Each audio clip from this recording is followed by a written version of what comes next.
What's going on, guys? In this video, I'm going to walk you through this awesome and scary website, but mostly awesome website. It's called inflationchart.com, created by this guy right here.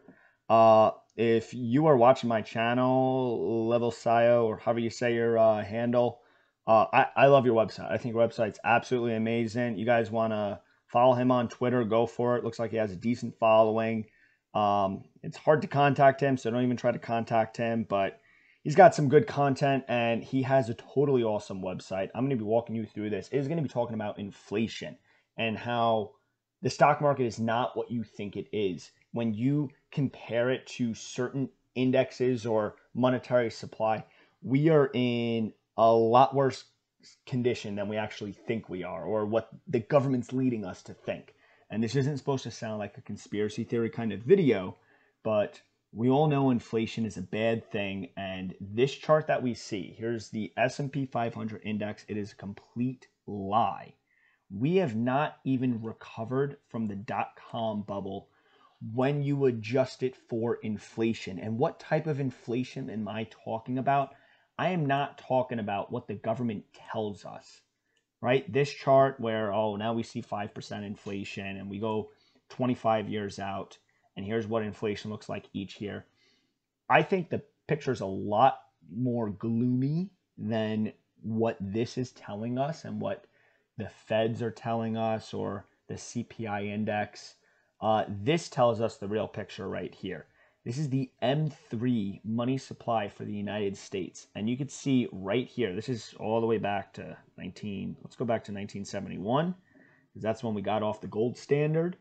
You can see we have been slowly increasing the monetary supply, and right here, right before the coronavirus, we went from 15 trillion up to over $20 trillion in circulation. That is a 33% increase in less than 2 years. That's absolutely crazy, dangerous if you ask me, and that's why we may see inflation in a lot of different fields. I mean, real estate has been going through the roof, the used car market, and it's pointing to another recession, and that's at least what everyone's saying. But I think this chart tells a different story, and we could go a lot higher.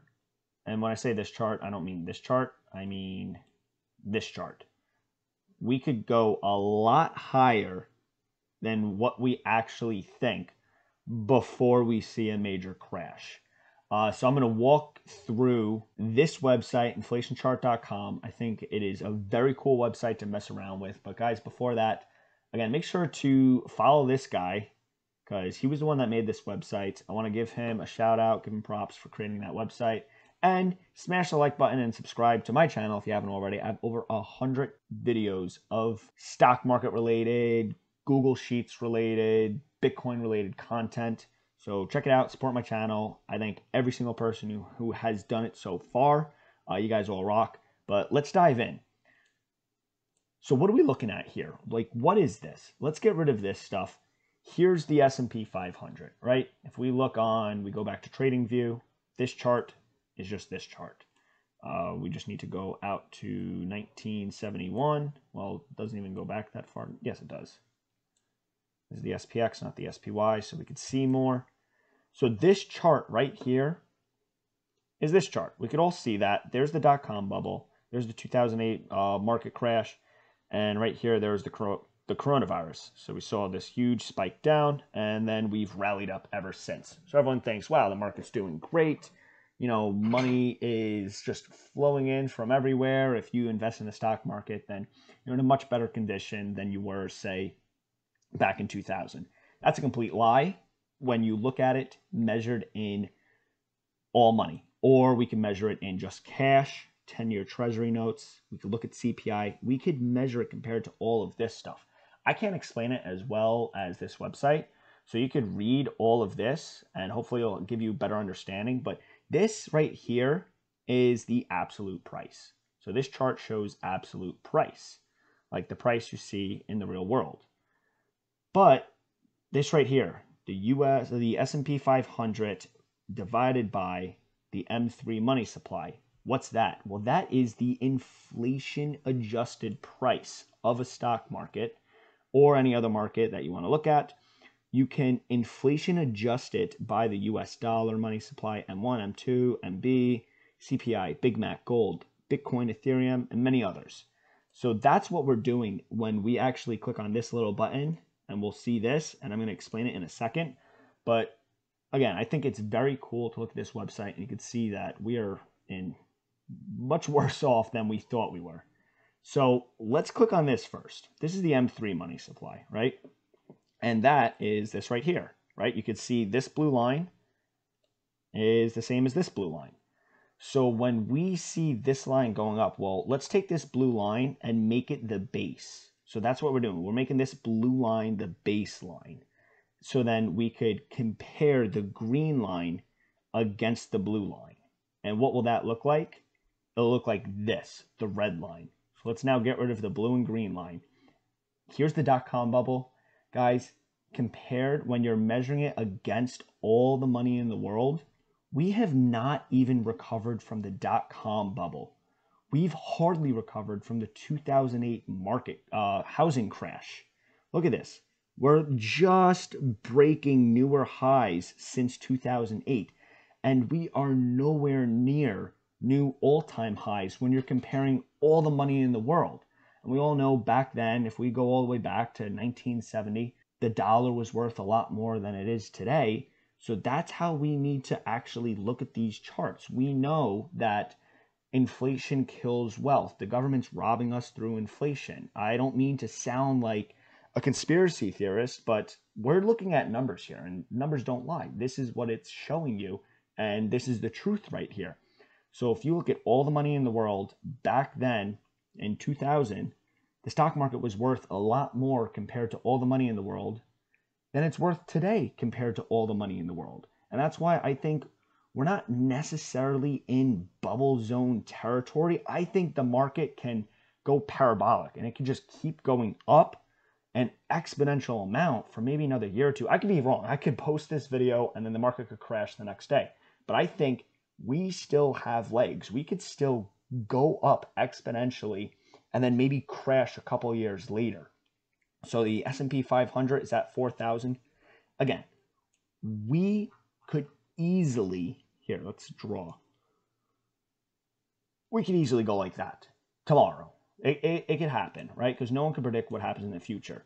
But not that many people would predict this to happen. I think this could happen, and then we crash. I think we could keep going up. I wouldn't be surprised if we could reach 6,000. I guess this video won't do too well if the market does crash tomorrow and I post this video, but besides all that, I think this is a very interesting website to check out. Links in the description so you guys could play around with it yourself. But let's now mess around with it. So instead of M3, let's look at all of the money in the world. So this is like the US money. This is all the money, or I mean, I'm not even going to talk. You guys probably know M3, M0. You can look it up yourselves, but here's M0. It's an even scarier picture. We're all the way down here compared to the dot-com bubble all the way up here. And it's not just the S&P 500. If we look at the Dow Jones, same deal. NASDAQ has been performing very well, but if we look at that, still we are not even close to all-time highs for the NASDAQ. So let's go back to how about M3. You can see the NASDAQ, at least we recovered from 2008, but we still haven't recovered from the dot-com bubble. Let's look at how about US GDP. Look at this, real GDP has just slowly been going down compared to all the money in the world. So, I mean, this is a problem. This is why maybe we're millennials and we can't afford a house yet, but our parents were able to buy a house, or why college is so expensive, but our grandparents were able to pay for college outright without taking a loan off minimum wage.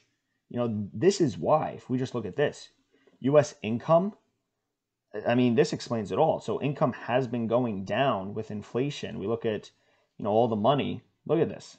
So income back then was worth so much more than what it is now. And maybe that's why we can't afford anything.